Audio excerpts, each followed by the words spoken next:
Искаш ли да избереш с кого да отидеш на романтично преживяване от GiftTube чрез Speed Dating? Искам, да.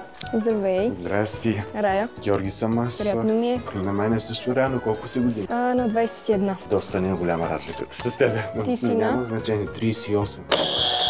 Здравей. Здравей, аз съм Кристиян, приятно ми е. Рая, приятно ми е. Какво се занимаваш? Занимавам се с аудиообработка. Ами ти? Уча в момента мода и бизнес предприемачество. Как ти звучи примерно да отидем в Витоша да гоним планински кози за първа среща? За първо не знам колко добре, но иначе би го направил. Аз съм от човек, така че... В принцип шегувах, ама сетих сега за една случка. Бях с един приятел, ни от планинските върхове на Витоша, и той беше забрал телефон и вече като слязохме долу, се връщахме да го взимаме. Това беше примерно 12 вечерта и беше супер времето. И в един момент почна гръмотевична буря. И... беше гадно.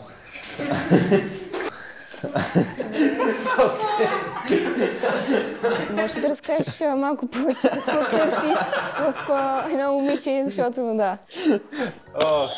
Нас приятно ми е. Рая, с какво се занимаваш? Доста неща. Главна музика. Друго нещо? Пиша поезия. Друго нещо? Работя по някакви евенти, които хвана парад. Не се оплаквам, изкарвам близо около 4-5 хиляди на месец.